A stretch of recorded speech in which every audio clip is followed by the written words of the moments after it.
Whoop. Welcome back, and we're just jumping right into it, aren't we? Yeah, it's... Click start record and we started right into it. Alright, so... Where'd we leave off? I have no clue. Hold it! Alright.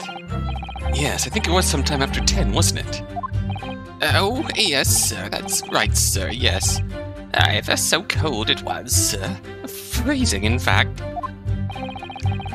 You had 4 passengers on board at the time, is that correct? Yes, that's right, sir. Not at all traveling in the same parts of the bus, but of course, though, no. Oh, how do we move back?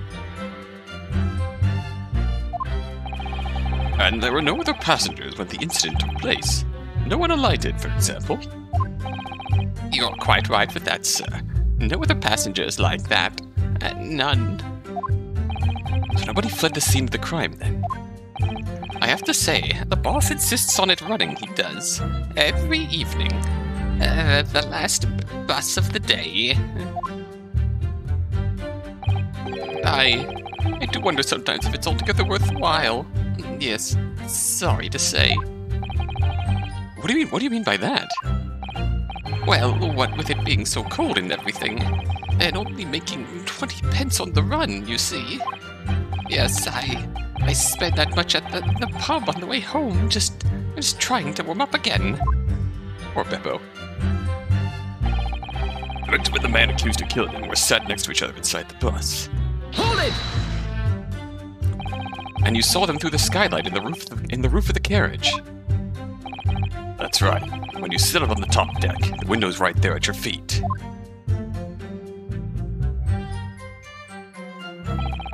There was a lamp on inside, so I had a pretty good view. The 2 of them were wearing hats, and I couldn't exactly make out their faces. But there's not a shred of doubt in my mind that it was Mr. McGilded. How can you be so sure? Well, how can I put it politely? Gilded is a gentleman of rather small stature. I couldn't have mistaken him for anyone else.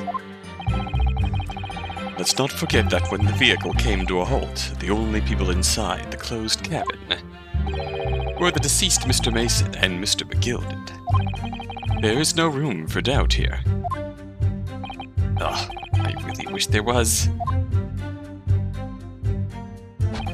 And out of the blue, the accused just reached over and plunged a knife right into his guts. Hold it! You actually saw the exact moment it happened? Didn't I already testify to that? Whoa, that's a nice game.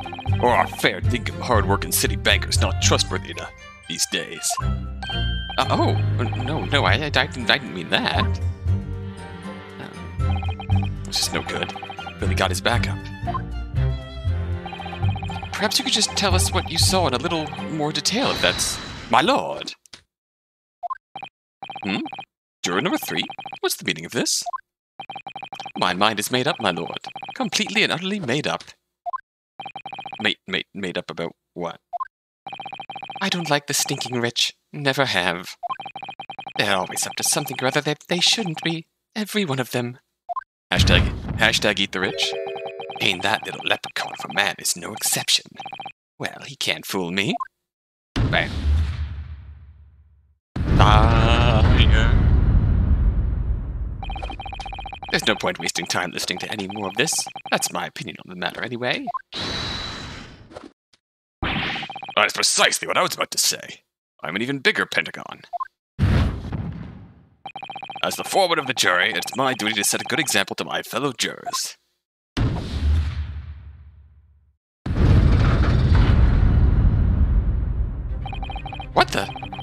What is happening here?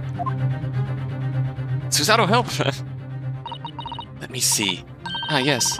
Seems that's how the members of the jury give their verdicts. By shooting a giant fireball spell. With fire? Apparently, yes. White for innocent and black for guilty. As the 6 members of the jury make up their minds about the case, one by one, they each cast a ball of fire into the great scales of justice, as we saw a moment ago. It's so extra, but it's kind of cool. So if those enormous scales fall completely to the black side, does that mean... Let's do our very best to make sure that doesn't happen. I'm even more worried than I was before. Very well. The court acknowledges the change in the jury's stance. Counsel for the defense, please continue with your cross-examination. Aha. This is a nightmare. Okay, that went well. That's right, he stabbed him. I screamed, I did. I couldn't help it. Hold it! He stabbed him, you say? And you were sitting up on the roof deck, were you? Yes, that's right, sir. I was up on the roof seats. I remember seeing a little gent sitting next to the fellow that was stabbed. I'd been thinking about a new hat design, you see, so I was just gazing absent-mindedly around. But then I happened to look down through the skylight. It was sticking right out from his belly. That huge, great knife. A grim sight indeed. That didn't help me at all. The jury looked like they're even more convinced my client did it than they were before. That appears to have made everyone even more dubious that Mr. McGillet is telling the truth. If only we had some evidence to counter their suspicions. Mr. First. Oh, yes? Yes, sir? Is this the knife you saw? Oh, good grief. Yes, that's it. The very one, sir. Is that? Yes, counsel. This is the blade that was driven into the victim's belly like a stake through the heart. It's a blade of considerable size, counsel. It is. And furthermore, the scabbard is emblazoned prominently with a certain initial. The letter M, which seems oddly familiar. Please, no. M for Magnus, perhaps? Or McGilded, possibly. Take your pick. It seemed this particular big name in London made a, magnificent mistake. Objection! Slap. But there are M's everywhere. Yes! Like in Mason. Objection! Ooh! Fancy English objection. This blade is far too extravagant for a poor brickmaker to have owned. No, this weapon of murder almost certainly belonged to the accused.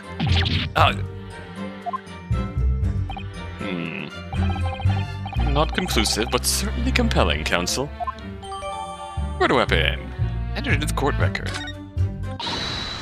My lord, if you'll forgive the interruption. Juror number 2. Go on. One moment, please. Oh shit, where did OBS go? There you are. Sorry about that. Juror number 2. Go on. Mr. McGilded is a pillar of society and a gentleman. And a gentleman's word should be sacrosanct. However, those of us in service know we must accept hard truths. Wait, what are you about to do? Dispose of the rubbish.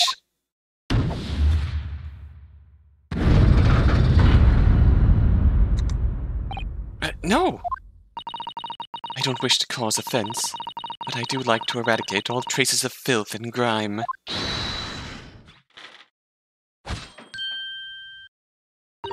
I have painstakingly typed every word out of here today and cross-referenced all the facts. As such, I am now in a position to draw the only logical conclusion.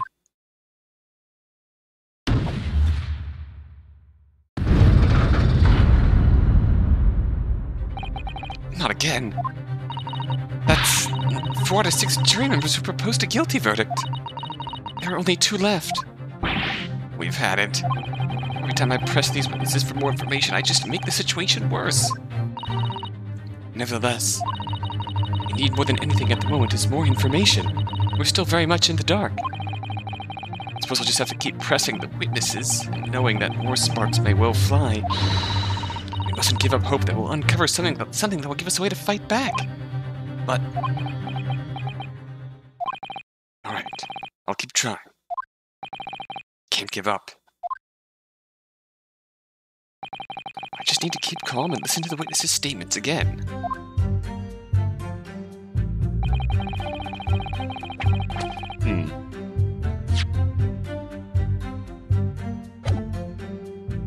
Hold it! Let's see if things change. What exactly did you see? Well, sir, that would be the passenger, sir. Yes, collapsed on the floor, he was. And by the passenger, obviously you're referring to the victim, Mr. Mason, the brickmaker. And then the other passenger had that knife in his hand, like this. By the other passenger, obviously you're referring to the accused, Mr. Magnus McGilded. This is not going to end well. Then he plunged it down like this, stabbing the other passenger in the belly. What? My lord, I wish to speak. Yes, juror number 5. Do I take it that you too? As the master of the London Guild of Coachmen, the idea of a murder being committed in one of the city's carriages is utterly abhorrent to me. It wouldn't be right to make a decision before hearing all the facts, though I said to myself. But I've heard enough now. The horse has bolted, as they say. No, please, just keep it with my little bit. Hey, up now, Silverblaze. The finish is in sight. Sneaky Holmes reference there. Beppo is a long-standing member of the guild, and I trust what the man says. Oh, thank you, sir. You're too kind, sir. This is too unkind, sir. Which now means that 5 jurors agree to condemn this man. We're related now.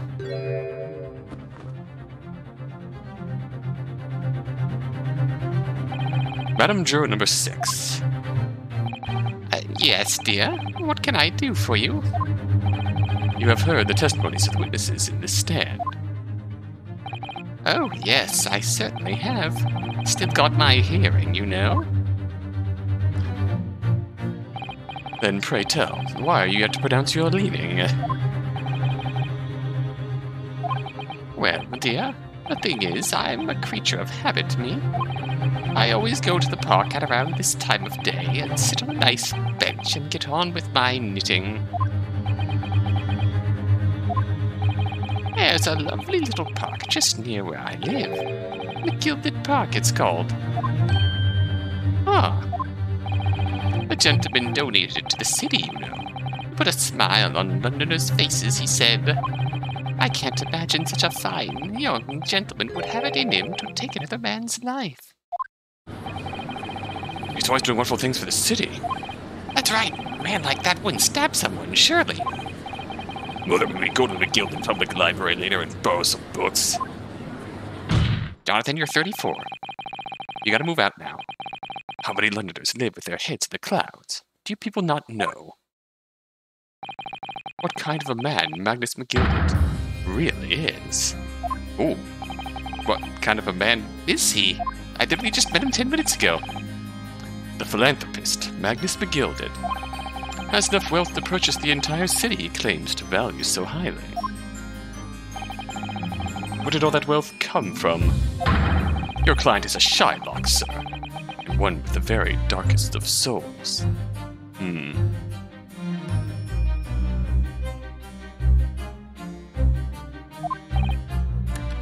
What? It's down the crows!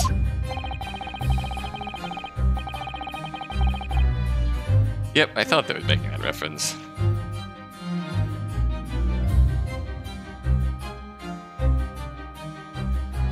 I was gonna say, the reference... The part of that reference that might give people pause is the fact that specifically the name Shylock, obviously referring to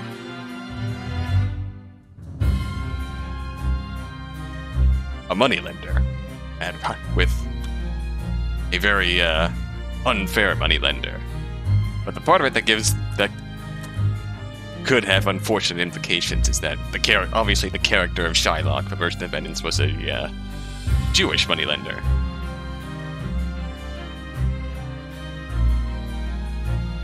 So obviously you have some unfortunate stereotypes associated with that name. The Gilded lends money at extortionate rates of interest, so his victims have no hopes of repaying him. When they default, he takes possession of everything they own. He is a vulture that preys on the weak. I've never heard any mention of that before. Your faculties haven't deserted you, I'm sure, madam. So has this thought not crossed your mind? Would a man wealthy enough to buy London in its entirety not have a carriage of his own? Eh? What possible reason could this man have had to make use of a public omnibus service? Frantically knitting. You're not saying that... The victim, a poor brickmaker, had next to nothing to his name save considerable financial liability. It will come as no surprise that his creditor was the accused, Magnus Begilded. But let it also be known that the very day Mr. Mason was killed was the final repayment date for his debts. Good gracious! The brickmaker was destitute. He had lost his house. He had not a shilling with which to repay his debts. And in the end, his pitiful soul had the very last thing he owned taken from him, his life. By the mercy of this philanthropist and tender, Magnus Begilded. I don't believe it. Hold it!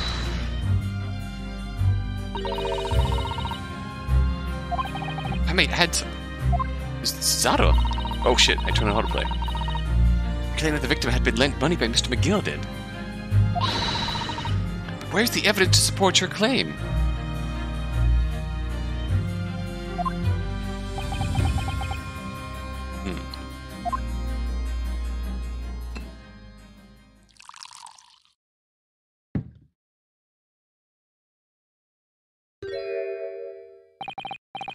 Pray forgive the discourtesy of filling my hallowed chalice in a court of law. Aha! There it is. Lord Van Zeek's hallowed chalice. How can this be considered acceptable?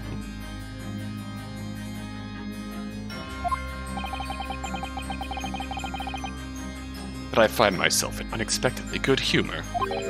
I had heard ladies from the Far East could show great courage. I didn't expect to experience it myself. Well, as judicial assistant to the defense, I am simply doing my job. What a pity that your display of courage is in vain. This is the debtor's ledger, which details all monies loaned by the accused.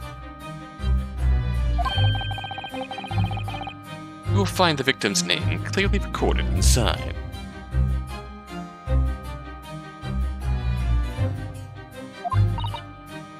Oh.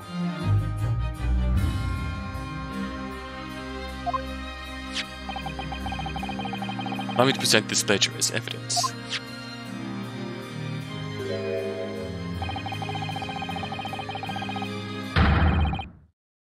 And pray forgive the discourtesy of raising my chalice in a toast to the enigmatic East at the same time. A marvelous toast, Counsel. I will gladly accept this new evidence. Okay. That is ledger entered in the court record. Ah, yes. 20 guineas. The victim owned a considerable sum. And the accused made quite certain he had ample recompense. Well, if it would seem I've had the wool pulled over my eyes. Regrettably, madam, that is the modus operandi of the accused.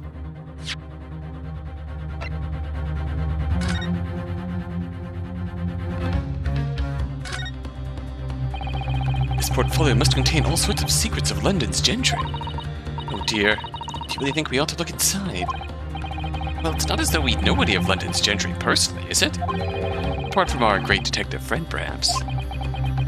Is he in here? Actually, I wonder. I assure you we will not find Mr. Sholmes' name inside. Well, let's see what we find.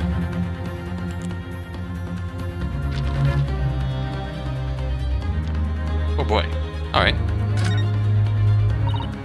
Gosh, it's crammed full of gentlemen's names, isn't it? Well, I suppose they're probably not all gentlemen at all, are they? After all, not everyone in this country is well off. Ah, my goodness! What is it? Look at this! Do you see this name here? Bruce Fairplay. Should that mean something to me? It does sound strangely familiar, actually. That's the witness. Bruce Fairplay, the witness testifying at this very moment. Oh yes, of course, the banker. Why is his name in here? Ah, he borrowed 20 guineas, did he? And look, the repayment date is fast approaching. It's possible that this is just a coincidence, of course. This could be very useful information.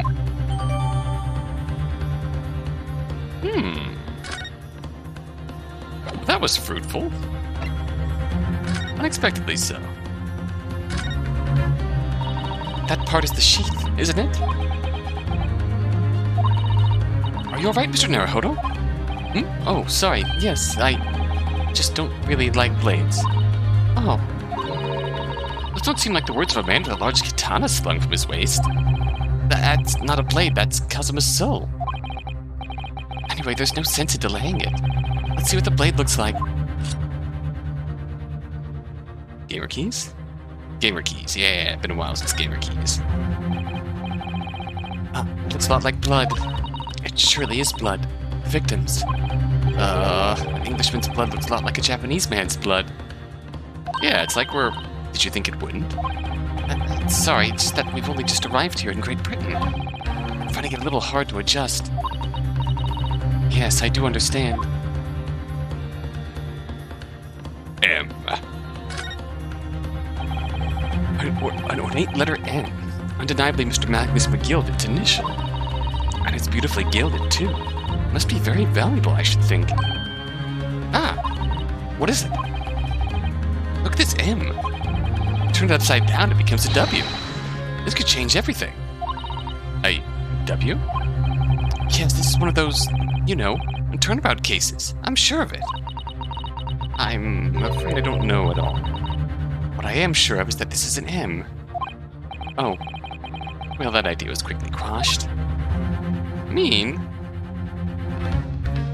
You can see it, right? Like it's not coming out of nowhere. Yeah, there, that's it. I could pass for a W.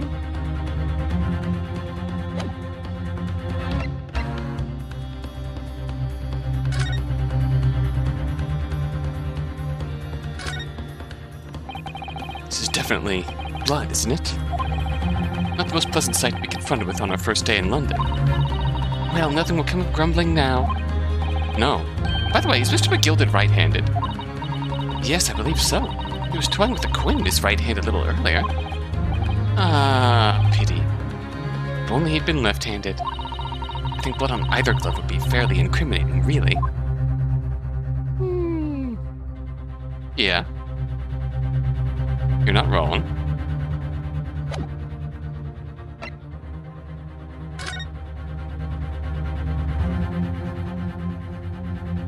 Yes, not much to see here.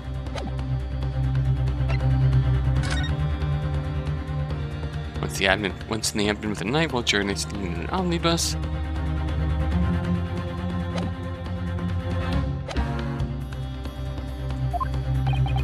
And it's such a pretty little park, too. What a scoundrel! Still...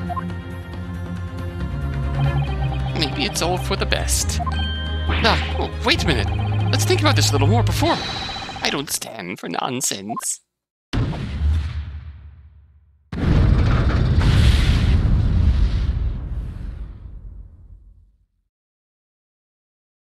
That's all very extra and possibly a little dangerous. That was it. The last juror's decision.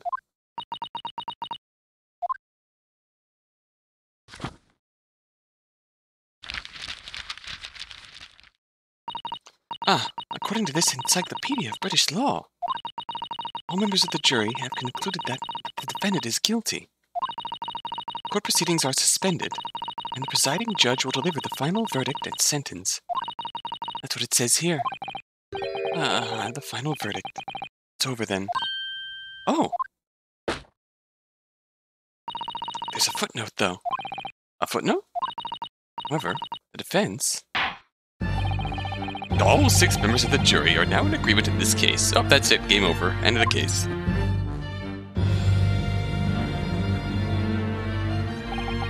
Allow me to convey my respect for your swift and righteous decision. According to the laws of this country, I will now conclude the trial by delivering my final verdict. I trust there are no objections.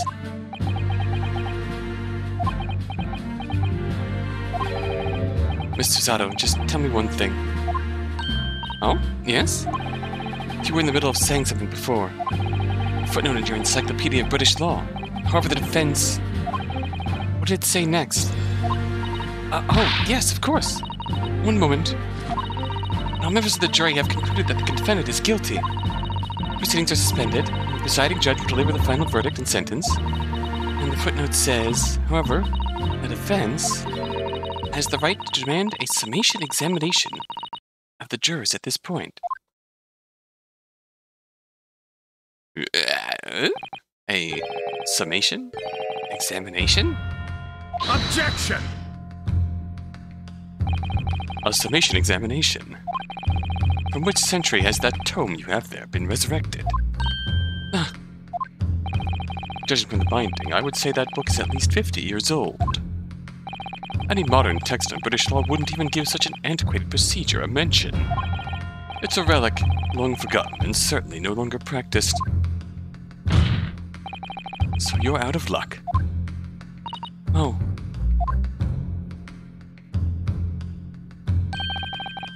What even is it, Mr. Zato? This so-called summation examination. Why couldn't we call it... Oh, one moment, and I'll read about it. You would demand the right to a procedure before you even understand what it entails. Typical Nipponese. Right, Mr. Naruhodo, I think I understand.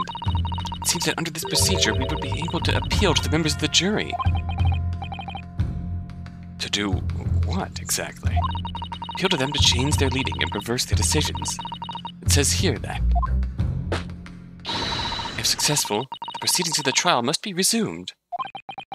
Make them reverse their decisions. Yes, in times gone by, barristers would use a summation examination to attempt to influence the jury's decision. That procedure became something of a formality with no practical benefit, really, so it rather fell out of use. I wonder why. Because it was devoid of purpose. Changing just one member of the jury's mind would be hard enough, let alone several. No self-respecting defense barrister would even assert his right to try in this day and age.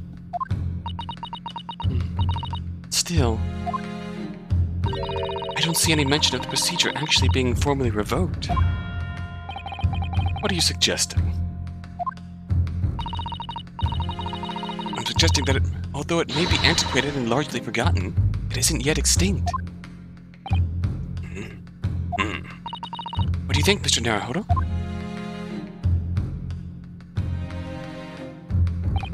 A summation examination, our last possible option. Do we assert our right to carry it out or admit defeat? Oh, we gotta assert it. It's the best thing. It's fantastic. The defense wishes to assert its right to a summation examination, my lord. Objection! London is the capital city of the most powerful nation on earth. We have a duty to the world to exemplify the very highest standards of judicial procedure. Summation examinations are an embarrassment that should remain buried. Objection!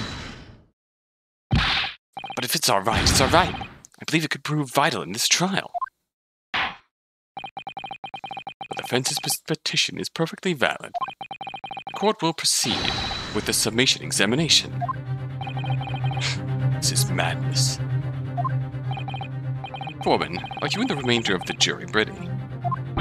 Yeah? Well, I'm not. There was no mention of this in the letter I received, you see, so... All members of the jury will be asked to explain on what grounds they have reached their decision. On what grounds? questions. You must all justify your decisions and explain why you believe the defendant to be guilty. Well, my lord, you're rather putting us on the spot. This is most irregular. No mention was made of this before. I don't really hold with all this justifying log. It seems to have thrown the jurors off. It seems none of them have experienced this before. Alright then, summation examination. A defense procedure no practicing lawyer has attempted for years, is it? Well, just maybe. Might be the opportunity we've been looking for to turn this trial around. Sure as hell is. So be it then, ladies and gentlemen of the jury, the court hereby calls upon you to state the grounds on which you find the defendant, Magnus McGilded, guilty of this most serious crime.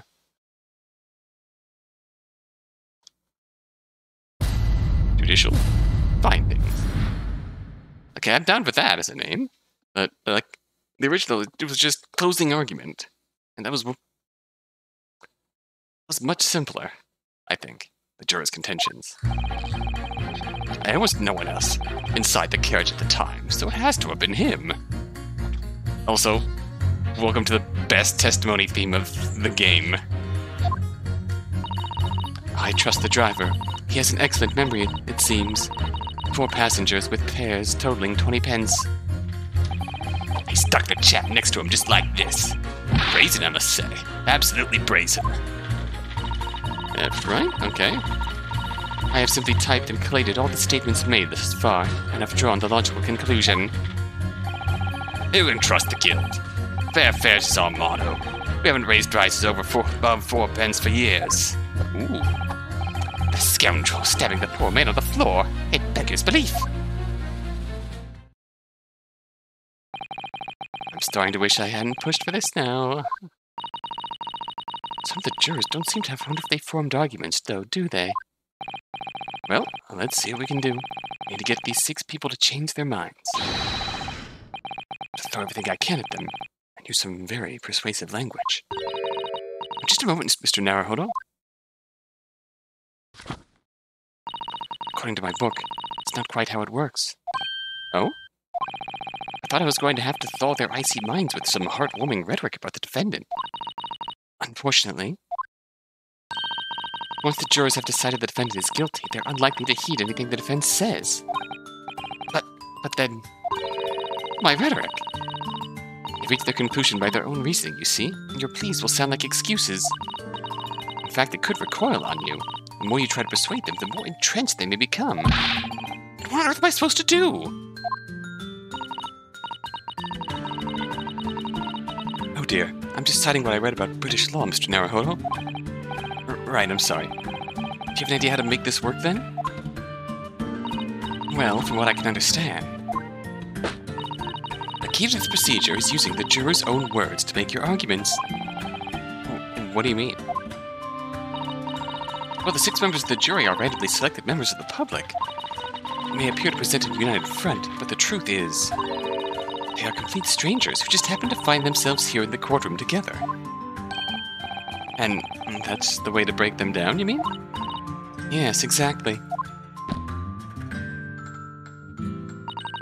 We must listen very carefully to what each member of the jury says, and see if we can identify any contradictory statements. If we can then contrast the statements and pit the corresponding jurors against each other. I see. So it's contradictions in what 2 or more jurors say that we're looking for.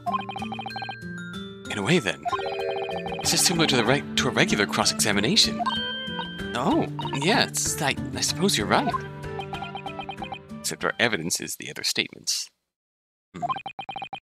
Find contradictions in their statements and pit the jurors against one another to break them down. It's like, this is the other mechanic of the whole multiple witness thing that debuted in the Phoenix Wright versus Professor Layton game. It's just, I don't remember the context of how this debuted in that game. I'm pretty sure it was Layton who introduced it to the game, but I don't remember the context. Just a random testimony that he said, "Oh, you can do this, Mr. Wright." I don't remember the context. Alright, I'm able to pull this off. No, that's not right. Back. Double smack. I have to pull this off. That's when you know it's serious. Can we start proceedings, counsel?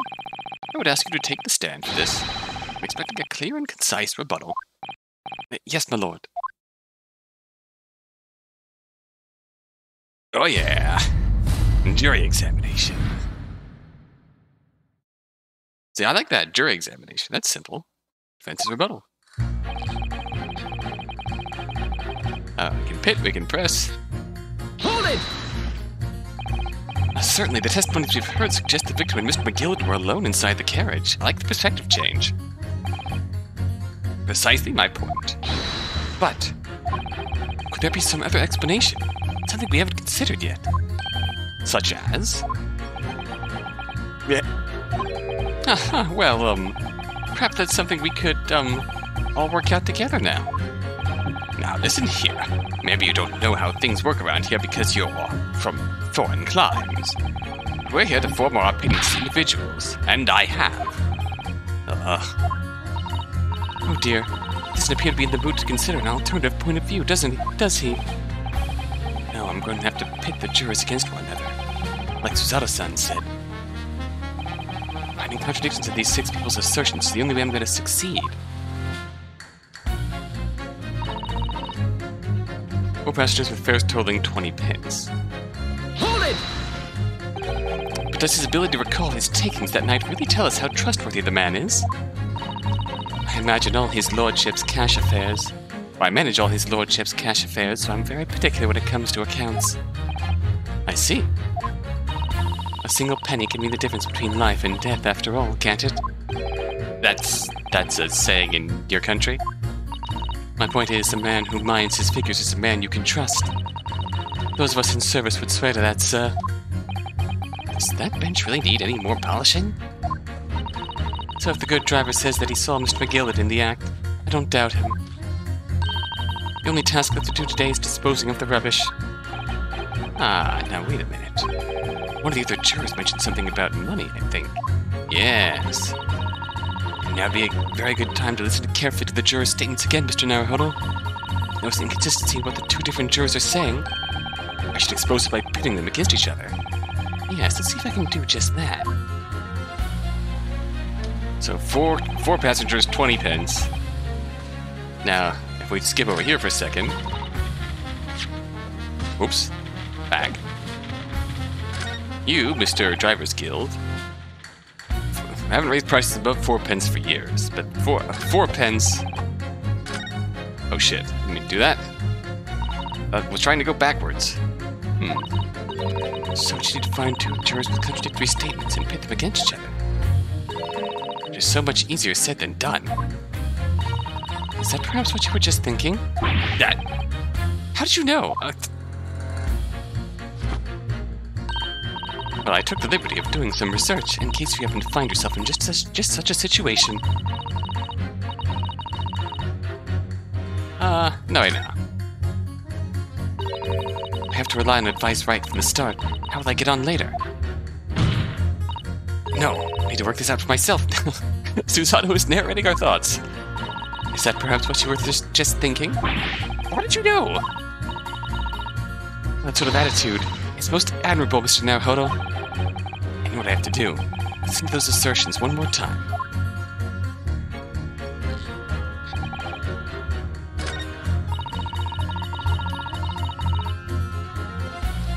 Okay. Oh, we can't go backwards. That's weird. Hold it! I'll just press you. Careful, you could hurt somebody with that. You're a fine one to talk. What of the sword hanging from your waist, No, that's just my battered soul. Well, anyway, I despise anyone with too much money. They're all the same. All stabbing some brickmaker or other behind the scenes, you mark my words. Objection! That seems very unlikely, doesn't it? Are you mad, man? We know that small shorty is a rotten Shylock, hey now? Well, yes, that does seem to be the case, but, Mr. Naruhodo, please! Be careful what you say!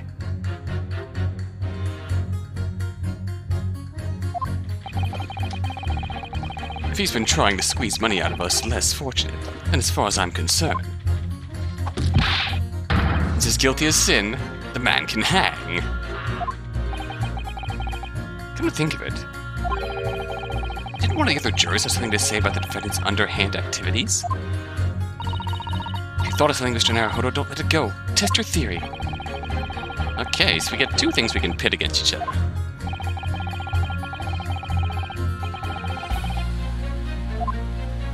Pit will never get anywhere. Might as well press you just for the hell of it. Not gonna get you anywhere, but, what have you been doing all this time? What have you been doing all this time? There. I should have thought it was obvious. I'm recording everything that takes place as part of these proceedings. And what have you learned from that? For example, at this moment in time, the judge has used his gavel 11 times in total. The prosecution has snorted derisively at your remarks 7 times in total. And I might add, each time you have gulped like a simpleton. Thank you. And what's the point exactly? So anyway, madam, are you able to explain why you think the defendant is guilty? That is the conclusion I have drawn as a result of the copious notes I have typed. Clearly, but I'm asking you to explain why you've drawn that conclusion. Please don't distract me. It makes it extremely hard to concentrate on my note-keeping. This is going nowhere. Alright, we're just gonna press the rest of these, even though we know we need to pit you against juror number 2. That's how much it costs to take the omnibus? That's right. As the guildmaster, I decided to set the policy for all drivers across the city. One fare, no matter which bus you take or how far you're going. We have to compete with the rise of the motor car. Us coachmen have to make a stand together. Motor cars, you say? Yes, and this murder on one of our buses is extremely damaging to our cause. It's beyond the pale. It'll lead to a decline in passengers, you mark my words, and it's all that rascal's fault. He has to pay. Is it the crime or his buses he's more worried about? Anyway, every member of my guild is reliable and trustworthy. If the driver says he saw him do it, that fellow in the dock is guilty as sin.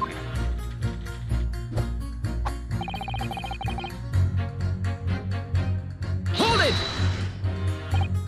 I really think you should stop waving that needle around. You heard what the good coachman said before, didn't you? That hideous man stabbed that poor fellow, just like this. Yes, that is what he said, you're right. The Gilded Park is such a lovely little place, too. I've always enjoyed resting my legs there while I get on with my knitting. And I had thought that anyone who donated such a delightful place must be a fine fellow indeed. Suppose I was wrong. Wilfred would have thought he was a miserable, murdering moneylender with not a scrap of remorse. Oh, help. It's as sure can be that she's guilty now. The old lady certainly seems to know her mind, doesn't she? What do you think, Mr. Naruhodo? Ah, not right now.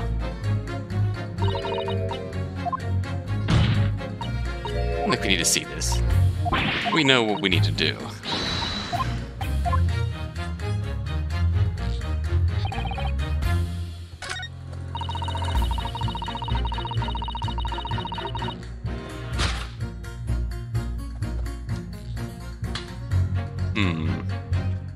Now, does the order matter?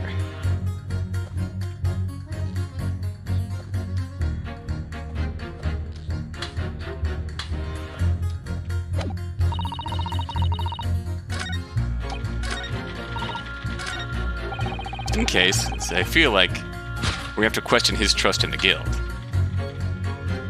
It could work either way, I suppose. Objection! Those two statements clearly contradict each other. They do? Explain yourself, counsel. Me? Oh dear, what have I said? I swear on Silver Blaze's mane and name, I haven't the first idea what you're talking about. According to the group testimony we've heard so far, There were 4 passengers on the omnibus at the night in question. Oh, he's doing the walk again. He's doing the walk. I love this.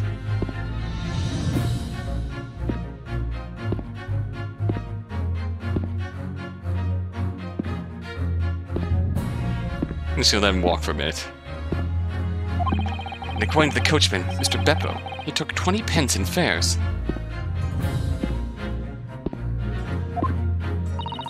Quite right. I have those precise details typed neatly here in front of me. And juror number 5 also told us the following. The fare for the omnibus is always 4 pence. That it is. A fair and convenient single price. Just the way London's carriages should be operated. That doesn't add up at all. In fact, it leaves a glaring discrepancy in the facts. Well, why, man? Why? 4 passengers paying 4 pence each. You do the multiplication. It would be the 16 pence. Exactly. As I said, it doesn't add up. The figures are different. By 4 pence, in fact. Or precisely 1 person's fare. 1 person's fare? Yes. In other words, on the omnibus that night, it's distinctly possible. There was another passenger we've heard nothing about! Yes! Good gracious! This can't be right. The coachman of the guild are good, honest men, one and all. Trustworthiness is our watchword. The figures your coachman claims most certainly do not add up. Your watchword, good sir, is a fallacy.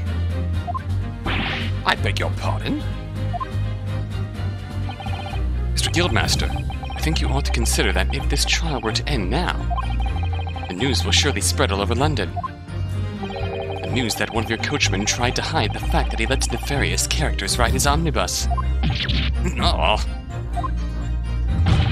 Alright then, how do I make it so this miserable trial doesn't end,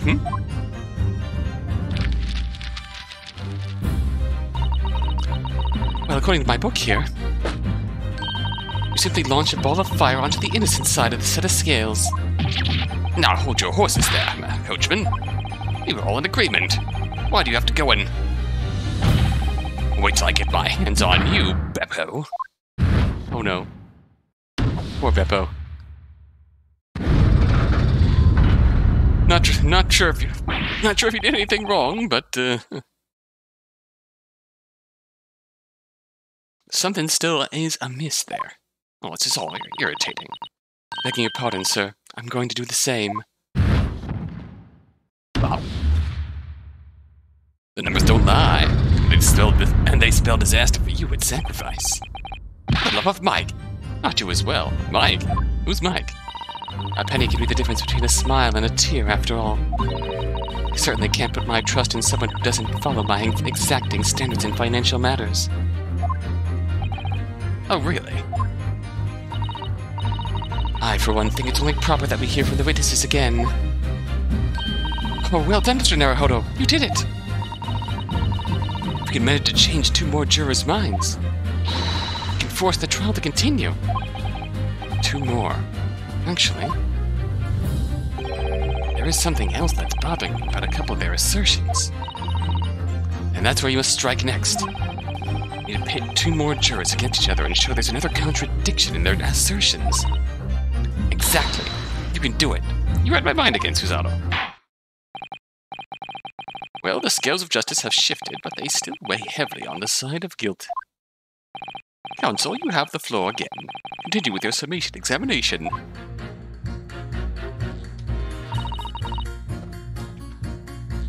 Okay, we can't press you when you change it. I like how you get a different statement here.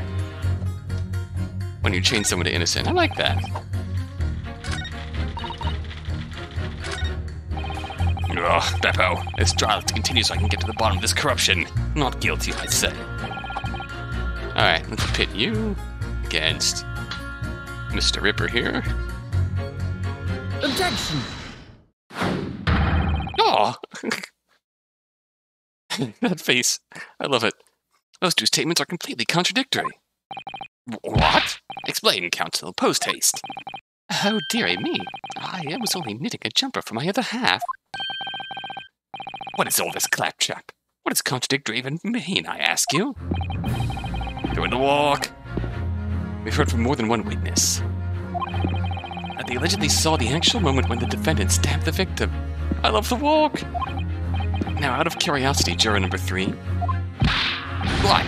Can't you see I'm busy here? How would you say the defendant stabbed the victim? What sort of motion was it? Ah, want to test me, do you? It was like this. Stuck the fellow next to him without even getting up. Just like the prim banker said. Yes, that was Mr. Fairplay's testimony. Quite true. Now then, juror number 6. Oh, is that me, is it? What can I do for you, young man? How would you say the defendant stabbed the victim, madam? Oh, well, dear, as far as I understand it... It was like this! He stabbed the poor man after he'd collapsed to the floor. The coachman said so. Now don't move. Take a look at these 2 jurors. He stuck the fellow next to him without even getting up. And he stabbed the poor man after he'd collapsed on the floor. Oh, well, I never. They're stabbing in totally different directions. Oh, what? Bless my stitches. What a muddle.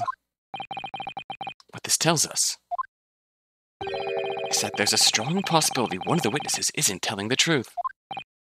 Oh. But why? Why the dickens would they lie? I don't know that yet.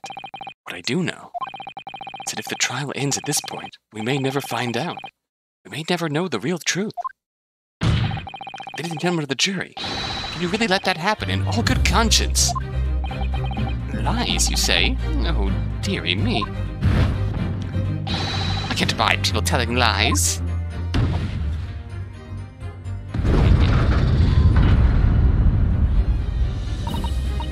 The scales. I don't believe it.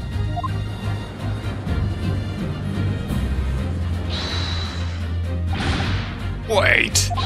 Now hear this, my fellow jurors. I warn you, you cannot listen to this man. Look at him in his black suit. He's clearly some devious Eastern sorcerer using magic on us all. Well, now stick that in your pocket and shut up. If I could use magic, do you really think I'd be putting myself through all this?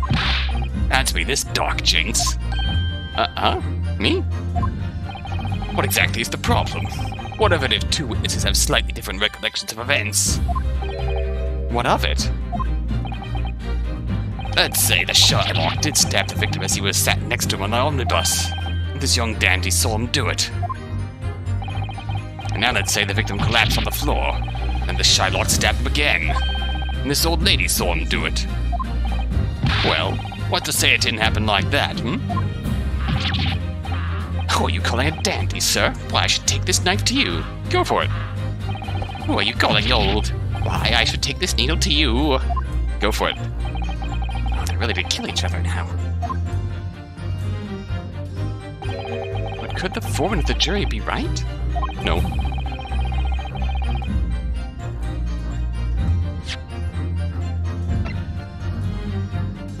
Single stab wound. Could the foreman be right? No, it's the jury that's the problem. Unfortunately, Mr. Foreman. What is it, you dark jinx? Come on, out with it. What you're suggesting is impossible. It's out of the question. Yeah. What are you talking about, man? How can you possibly say that? You do realize that I'm only doing my job. As foreman of the jury, I have a responsibility to steer everyone in the right direction. So where's your evidence, man? This is what we want to see. I say the 2 witnesses saw 2 different moments of the same crime. You say that's out of the question. Show me some proof. Looks like the only way I'm going to convince him is to present him with something he can't dismiss. Some irrefutable hard evidence. As you wish. Oh, what? I'll give you the proof. It's out of the question that the 2 witnesses saw 2 different moments of the same crime, as proven by... Autopsy. Take that! This is the victim's autopsy report. According to what's written here, Mr. Mason was stabbed in the abdomen. Only once. Only once? It's quite simple. The victim was stabbed precisely one time. Which means these witnesses can't possibly have seen it happen 2 different times. All right, I concede defeat.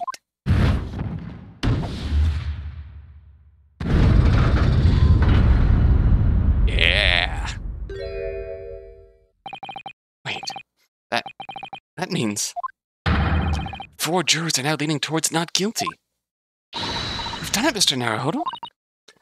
We've won. Yeah, Susanoo Punch. Oh. What are you playing at, you dandy fool?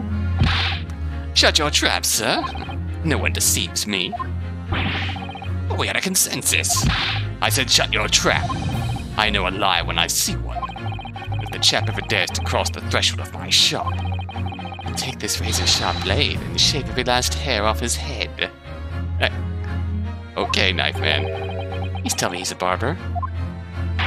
Please? Well, in a quite remarkable turn of events, the defense's summation examination has flipped the balance of the scales of justice. The jurors now stand at 2 for guilty and 4 for not guilty. Accordingly, there is no longer a large enough majority among the jury for me to adjudicate. The trial must continue.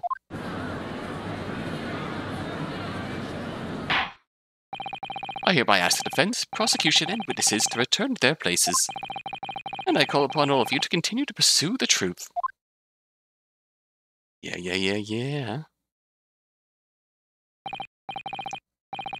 So, Lord Van Zeeks, continue to substantiate the case for the prosecution, if you please.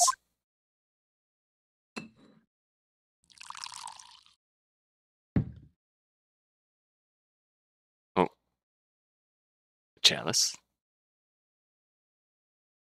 Oh. Oh. Oh! Having savored the rich aroma of the carmine contents of this hallowed chalice, it may seem crass to crush it to dust. Pray forgive the discourtesy. Lord Van Zeeks? But your chalice? Is it cold in here, or is it just me? As your antiquated tome no doubt says, the prosecution may not speak during a summation examination. So I honored a deathly silence and listened to the charade. It seems I overestimated the intelligence of the jury.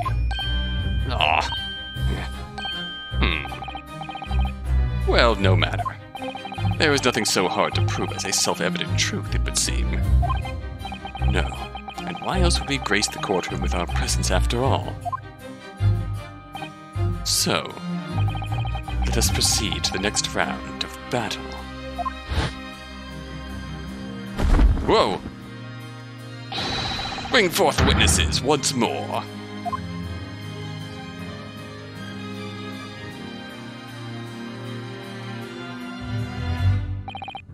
Witnesses. Next round of battle. Next time on the Attorney Investigations. On what? On the Greatest Attorney Chronicles, sorry. Oh gosh. Capeless Van Zeeks.